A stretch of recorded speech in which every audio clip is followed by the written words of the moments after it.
Today we'll discuss the histology of salivary glands. The salivary glands are divided into two main groups, major salivary glands and minor salivary glands. The major salivary glands include parotid gland, submandibular gland and sublingual glands. Whereas the minor salivary glands, these glands are buried in connective tissue of lips, cheeks, tongue and palate. And these minor salivary glands, they produce only 5% of the total salivary output. Rest of the 95% of the total salivary output is produced by major salivary glands. First, we'll discuss the general structure of the major salivary glands. Now, the major salivary glands, they are compound tubuloacinar glands whose ducts open into the oral cavity. Each of the gland is surrounded by a connective tissue capsule which is rich in collagen fibers. From the capsule, connective tissue septa, they arise and they extend into the gland and divide the gland into lobules. Within this connective tissue septa, we have blood vessels, lymphatic vessels, nerves, excretory ducts of the gland. All these structures, they course through the connective tissue of the septa. Now, the secretory acini, they are surrounded by very fine loose connective tissue which ultimately blends with the connective tissue of the septa. So, the salivary glands, they are compound tubuloacinar glands. They are covered by a connective tissue capsule from which septa arise. They extend into the gland and divide the gland into lobules. The capsule is made up of dense irregular connective tissue, whereas within the parenchyma we have fine loose connective tissue, and this fine loose connective tissue, it blends with the connective tissue of the septa. And in septa we have blood vessels, lymphatic vessels, nerves and excretory ducts of the gland. This is picture of a diagram of parotid gland. We can see it is surrounded by connective tissue capsule, and septa, they extend into the gland to divide it into lobules. Here again we can see the interlobar connective tissue. Basically this is septa which is extending into the gland, and in this we can see connective tissue, we can see the excretory duct, we can also see artery and we can see the vein. Now the parenchyma of salivary glands. Parenchyma जो होता है, basically it is composed of acini which are spherical structures, each consisting of secretory epithelial cells arranged around a central cavity which continues into the duct draining the acinus. Acini consist of serous cells, mucous cells or both. The basal part of secretory cells of acini are embraced by myoepithelial cells which lie between the basal plasma lemma and basal lamina of the secretory cells. Parenchyma में हमारे पास क्या चीज़ें होती हैं, हमारे पास acini पड़े हुए होते हैं. ठीक है, एसिनाई क्या है? एसिनाई एक स्फेरिकल स्ट्रक्चर्स हैं जिनके अंदर सिक्रीटरी सेल्स पड़े हुए होते हैं. ठीक है, अब वो सिक्रीटरी सेल्स पड़े होते हैं और दरमियान में एक सेंट्रल कैविटी है. ठीक है, जो आगे डक्ट के साथ कंटिन्यू करती है. ठीक है, अब क्या होता है कि ये जो एसिनाई होते हैं जो कि स्फेरिकल स्ट्रक्चर्स होते हैं, इनके अंदर दो तरह के सेल्स होते हैं. सीरस सेल्स हो सकते हैं या म्यूकस सेल्स हो सकते हैं. अगर सीरस सेल्स होंगे तो हम उसको सीरस एसिनस बोलेंगे, अगर म्यूकस सेल्स होंगे तो हम उसको म्यूकस एसिनस कहेंगे. या फिर एक थर्ड वेराइटी आती है मिक्स्ड वेराइटी जिसमें सीरस एसिनाई भी होते हैं और सीरस सेल्स भी होते हैं और म्यूकस सेल्स भी होते हैं. बेसिकली वो म्यूकस सेल्स होते हैं विद सीरस डेमिल्यून. ठीक है, वो आगे हम डिटेल में कर लेते हैं. जो सिक्रेटरी सेल्स होते हैं, चाहे वो सीरस हों, चाहे वो म्यूकस हों, चाहे वो मिक्स्ड वैरायटी के हों, ठीक है, उनका जो बेजल पार्ट होता है वहाँ पे मायो एपिथेलियल सेल्स पड़े हुए होते हैं. मायो एपिथेलियल सेल्स बेसिकली जो सेल की बेजल लेमिना होती है और जो बेजल प्लाज्मा लेमा होती है उसके दरमियान पड़े हुए होते हैं मायो एपिथेलियल सेल्स. मायो एपिथेलियल सेल्स कंट्रैक्टाइल सेल्स होते हैं, उनके अंदर एक्टिन और मायोसिन होता है, एक्टिन और मायोसिन होता है. अब काम क्या है मायो एपिथेलियल सेल्स का कि इन्होंने कॉन्ट्रैक्शन करानी है. कॉन्ट्रैक्शन कब करानी है कि जो हमारे एसिनाई हैं इन्होंने तो सिक्रीशंस प्रोड्यूस करनी है. ठीक है, जब वो सिक्रीशंस प्रोड्यूस करेंगे तो क्या होता है कि मायो एपिथेलियल सेल्स जो होते हैं ये कॉन्ट्रैक्ट करते हैं ताकि वो जो सिक्रीटरी प्रोडक्ट है वो डक्ट में जाए, और डक्ट से आगे फिर वो जहाँ भी ओवल सपोज ओरल कैविटी में जिस तरह ये ओपन हो रहे हैं तो वो आगे फिर ओरल कैविटी की तरफ जाए, ठीक है। तो वो जो सिक्रीशंस होती हैं वो एसिनस से डक्ट की तरफ कैसे जाती हैं, वो इन मायोएपिथेलियल सेल्स की कॉन्ट्रैक्टिलिटी की वजह से जाती हैं, ठीक है, वो कॉन्ट्रैक्ट करते हैं। आगे हम डिटेल में इसको देखेंगे मायोएपिथेलियल सेल्स को। अच्छा, ये हमारे पास उन्होंने दिखाए में म्यूकस एसिनाए भी हैं, ठीक है, ये वाले म्यूकस एसिनाए हैं, ठीक है। म्यूकस एसिनाए के लार्ज एम्प्टी लुकिंग सेल्स होते हैं विद बेसल फ्लैट न्यूक्लियस। और ये हमारे पास सीरस एसिनाए पड़े हुए हैं। सीरस एसिनाए जो होते हैं इनके सेल्स भी पिरामिडल होते हैं, लेकिन इनके जो न्यूक्लियाई होते हैं वो राउंडेड होते हैं, बेजल होते हैं। और सीरस एसिनाए जो होते हैं इनके बेजल रीजन में बेजोफिलिया होता है और एपिकल रीजन में एसिडोफिलिया होता है, ठीक है। ये दोनों तरह की एसिनाए हैं, म्यूकस एसिनस और सीरस एसिनस। उसके अलावा ये उन्होंने मिक्स्ड वैरायटी का एक दिखाया हुआ है, सीरस डेमिल्यून। ये है म्यूकस एसिनस विद सीरस डेमिल्यून, ठीक है। म्यूकस एसिनस बना हुआ होता है और उसके ऊपर एक कैप होती है सीरस की, सॉरी हाँ जी, सीरस की एक कैप बनी हुई होती है, ठीक है, सीरस सेल्स की। तो इसको हम कहते हैं म्यूकस एसिनस विद सीरस डेमिल्यून, ये मिक्स्ड वैरायटी है, ठीक है। फिर ये उन्होंने बीच में लूज कनेक्टिव टिश्यू दिखाया हुआ है, और ये इंट्रा लोब्यूलर डक्ट दिखाई हुई है, जो इसका हमारे पास सिंपल क्यूबॉइडल एपिथेलियम है। ये इंटरलोब्यूलर एक्सक्रीटरी डक्ट दिखाई भी है इन्होंने। इनके आगे से डिटेल्स हम कर लेते हैं। अच्छा जी, पहले हम डिस्कस करेंगे कि सीरस सेल्स कौन से होते हैं। Serous cells are basically pyramidal cells with a broad base facing the basal lamina and a narrow apical surface facing the lumen of the acinus. Each cell contains a spherical basally located nucleus. The basal region of the cell contains numerous mitochondria, abundant rough endoplasmic reticulum, and many free ribosomes. That's why in routine hematoxylin and eosin stain sections, the basal region of serous cell stains basophilic. Apical region contains many secretory granules which are called zymogen granules, and they stain, this apical region stains acidophilic. The serous cells produce a thin watery secretion which is rich in enzymes. यहाँ पे हम देख सकते हैं ये हमारे पास serous acinus है, ठीक है। बेजल रीजन में अब देखिए ये स्फेरिकल इन स्ट्रक्चर है, पिरामिडल इसके सेल्स हैं। बेजल रीजन में ये पर्पल लाइन नहीं है, ये पर्पल शेडिंग है। और ये पर्पल शेडिंग किसकी वजह से है, जो इसके अंदर ये हमारे पास जो माइटोकॉन्ड्रिया होता है, रफ एंडोप्लाज्मिक रेटिकुलम होता है, और जो राइबोसोम्स होते हैं उसकी वजह से बेजल बेजोफिलिया हो जाता है, ठीक है। और एपिकल रीजन में हम देख सकते हैं कि इसके अंदर ये पिंक कलर के ग्रेन्यूल्स पड़े हुए हैं और पिंक शेडिंग हुई हुई है। ये एसिडोफिलिया किसकी वजह से है, जाइमोजिन ग्रेन्यूल्स की वजह से, ठीक है। इनका राउंडेड न्यूक्लियस होता है, ठीक है। कुछ जगहों पे लिखा हुआ है कि इनका सेंट्रल न्यूक्लियस होता है, कुछ जगह पे लिखा हुआ है बेजल न्यूक्लियस होता है। अच्छा, ये उन्होंने म्यूकस एसिनस दिखाया है और ये सीरस एसिनस, ठीक है। म्यूकस एसिनस जो एसिनाए जो होते हैं इन ये पिरामिडल सेल्स होते हैं, लेकिन इनका फ्लैट बेजल न्यूक्लियस होता है, ये ओवल बेजल न्यूक्लियस होता है। जो सीरस एसिनाए होते हैं वो भी पिरामिडल सेल्स होते हैं, लेकिन उनका न्यूक्लियस राउंडेड होता है। अच्छा जी, mucous cells are pyramidal in shape with oval और flatten nucleus pressed against the basal plasmalemma. The apical region of the mucous cells is occupied by numerous mucinogen granules which are washed away during histological procedures. अच्छा, इसका जो ये mucus sales होते हैं ना, ये large pyramidal sales होते हैं। बेजल रीजन में इनका एक ओवल या फ्लैटेंड न्यूक्लियस पड़ा हुआ होता है। जब हम इनको देखते हैं तो ये एम्प्टी लुकिंग सेल्स आते हैं। ये एक्चुअली एम्प्टी लुकिंग सेल्स नहीं होते, इनके अंदर एपिकल रीजन में म्यूसिनोजेन ग्रेन्यूल्स होते हैं। लेकिन जब हम हिस्टोलॉजिकल प्रेपरेशंस करते हैं, जब हम स्लाइड प्रिपेयर करते हैं, तो उस प्रोसीजर के दौरान वो जो ग्रेन्यूल्स होते हैं म्यूसिनोजेन ग्रेन्यूल्स वो वॉश अवे हो जाते हैं, leaving behind the cells, empty या उसे एम्प्टी लुकिंग अपीयरेंस दे देते हैं, ठीक है। Electron microscope shows that the cells have mitochondria, rough endoplasmic reticulum, Golgi apparatus.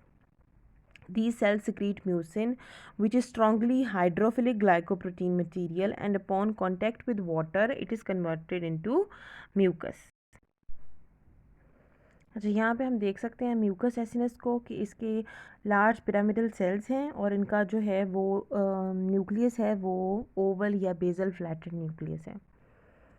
Again इस तरह हम इसे अपनी कॉपी पे ड्रॉ करेंगे कि लार्ज पिरामिडल सेल्स हैं, ठीक है, और इसका जो है ल्यूमेन वो कंपैरेटिवली स्मॉल होता है और इसके जो है एम्प्टी लुकिंग सेल्स होते हैं, बेसल फ्लैट न्यूक्लियस होता है और यहाँ पे मायोएपिथेलियल सेल भी शो किया हुआ है जो कि बेसल प्लाज्मा लेमा और ये जो बेसल सेल्स हैं, ये जो सिक्रीटरी सेल्स हैं, इनकी जो है ना वो बेसल लेमिना के दरमियान में होता है।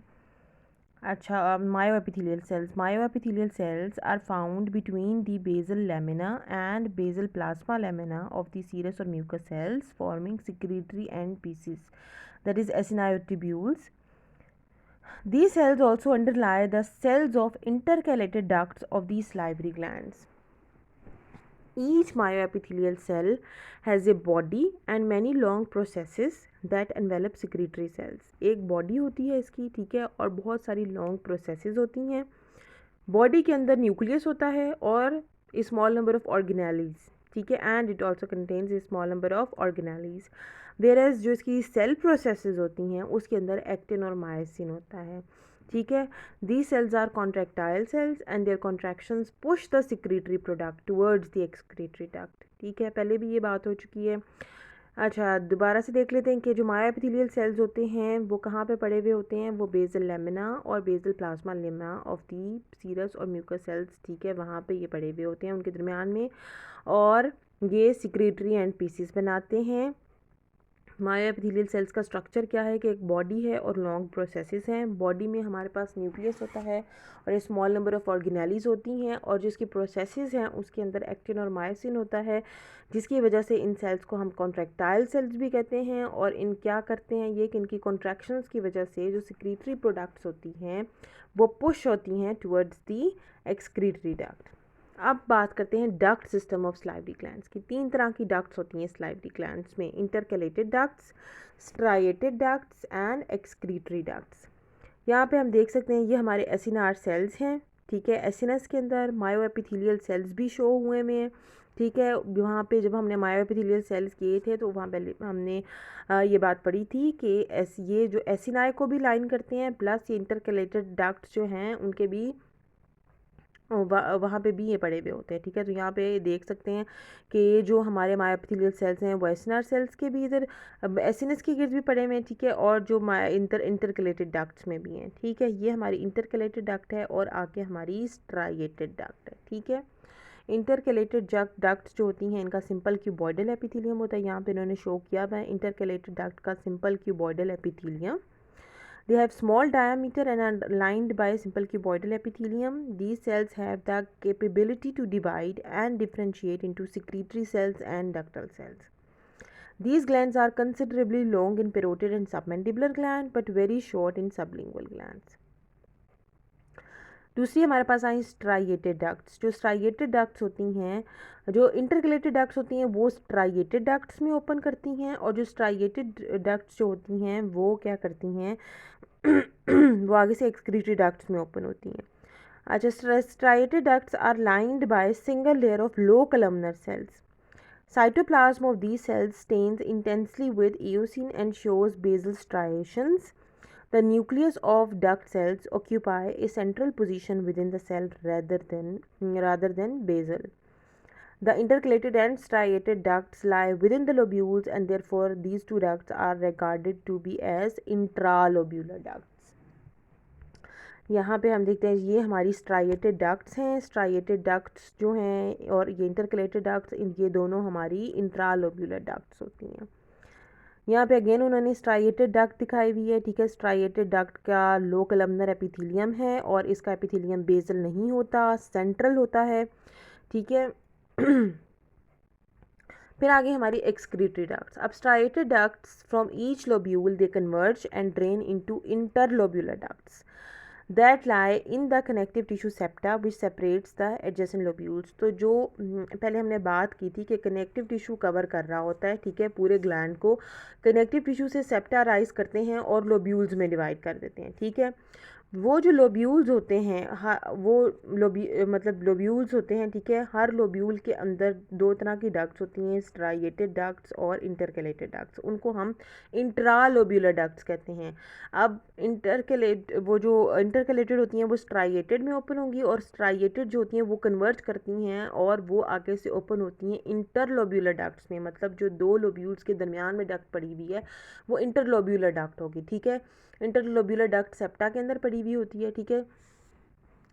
फिर आगे इंटरलोब्यूलर डक्ट्स जो हैं वो आपस में ज्वाइन करती हैं और इंटरलोबार डक्ट्स बनाती हैं, और ये इंटरलोबार डक्ट्स जो होती हैं आगे मेन एक्सक्रीटरी डक्ट के अंदर ओपन होती हैं, ठीक है। और वो मेन एक्सक्रीटरी डक्ट जो होती है आगे जाके ओरल कैविटी में ओपन होती है और सक्रीटरी प्रोडक्ट को वहाँ पे डिलीवर कर देती है, ठीक है।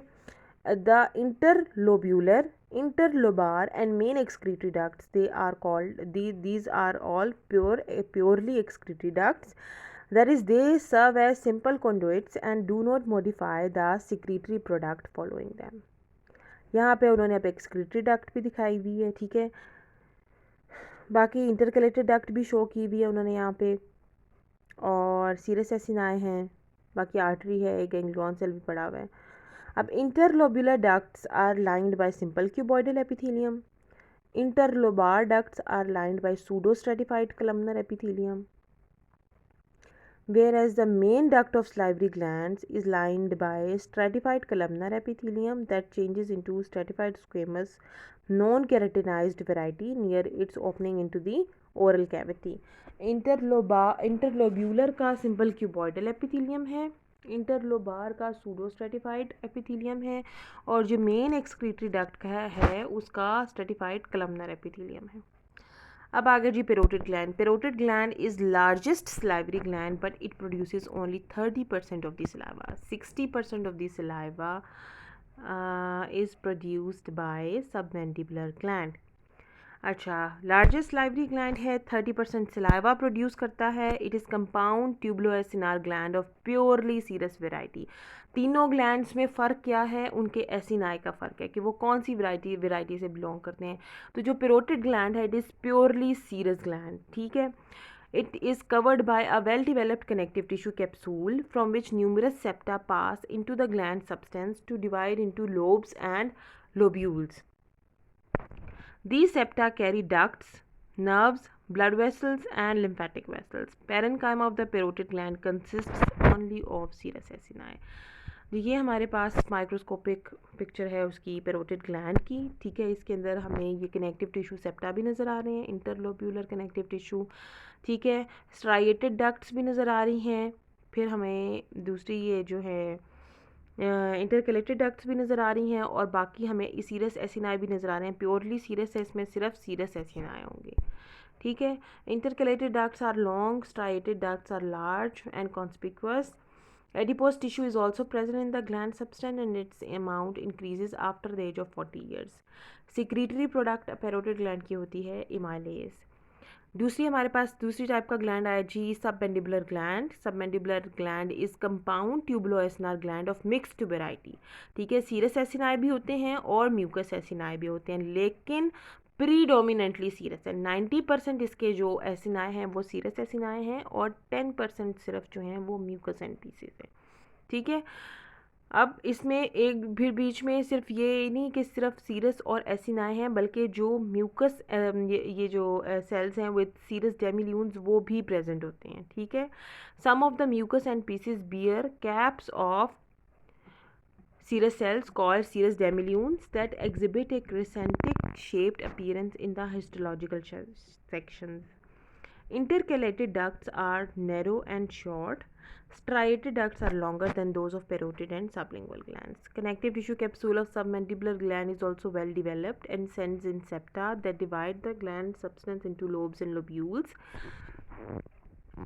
It produces 60% of the total saliva output and secretory product is mucin and amylase. तो हम कनेक्टिव टिश्यू पहले पूरा ड्रॉ करेंगे, वहाँ से हम सेप्टा जो हैं वो ड्रॉ करेंगे जो कि इनटू दी ग्लैंड सब्सटेंस, ठीक है। अंदर फिर हम सर्कल स्फेरिकल स्ट्रक्चर्स बनाएंगे जो कि हमारे एसिनाई होंगे, ठीक है। 90% ड्रॉ करने हैं सीरस और 10% ड्रॉ करने हैं म्यूकस, ठीक है।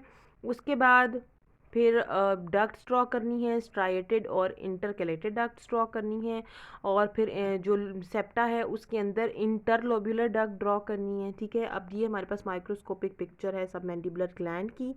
अब मिक्स्ड वैरायटी के हैं तो प्रीडोमिनेंटली सीरस ग्लैंड है, लेकिन बीच में देखिए कुछ कुछ म्यूकस भी पड़े हुए हैं, ठीक है। Empty looking cells with flat basal nucleus, ये हमारे पास कुछ जो हैं वो म्यूकस हैं,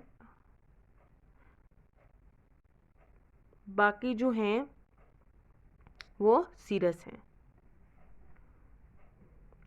फिर हमारे पास ये आई अब third variety sublingual gland. Sublingual gland is compound tubuloacinar gland of mixed variety, but its secretion is predominantly mucus in nature. The parenchyma consists of mucous tubular secretory units, many of which bear serous demilunes. Pure serous acini are rarely seen. Both intercalated and striated ducts are short. Connective tissue capsule is thin and poorly developed. It produces 5% of the total salivary output. ये हमारे पास mixed variety का एक है mucus acinus with serous डेमिल्यून। यहाँ पे हम देखें तो यहाँ ऊपर हमें ये म्यूकस एसिनस यहाँ पे नज़र आ रहा है। म्यूकस एसिनस में देखें तो लार्ज पिरामिडल सेल्स हैं, फ्लैट बेसल न्यूक्लियस है, मायोएपिथेलियल सेल्स हैं, और इसके ऊपर हमारे पास सीरस कैप है जिसमें राउंडेड न्यूक्लियस है, इसका बेसल बेसोफिलिया है, एपिकल रीजन में जाइमोजन ग्रेन्यूल्स हैं, ठीक है। ये हमारे पास उसकी डायग्राम है कि इसमें ज़्यादातर हमारे पास म्यूकस एसिनाए हैं, ठीक है। इंट्रालोब्यूलर डक्ट भी उन्होंने दिखाई हुई है। उसके अलावा उन्होंने कनेक्टिव टिश्यू सेप्टा दिखाया जिसके अंदर एडिपोसाइट्स भी हैं और इंटरलोब्यूलर डक्ट्स भी हैं, ठीक है। फिर नीचे अगर हम देखें तो उन्होंने इंटरकैलेटेड डक्ट भी शो की हुई है इसके पैरेन्काइमा के अंदर। अगेन यहाँ पे हम देखें तो म्यूकस एसिनस हैं, साथ में डक्ट्स भी शो की हुई हैं, इंटरकैलेटेड डक्ट भी है, स्ट्राइटेड डक्ट भी है, ठीक है। तो ये जी हमारे लेक्चर का एंड हुआ।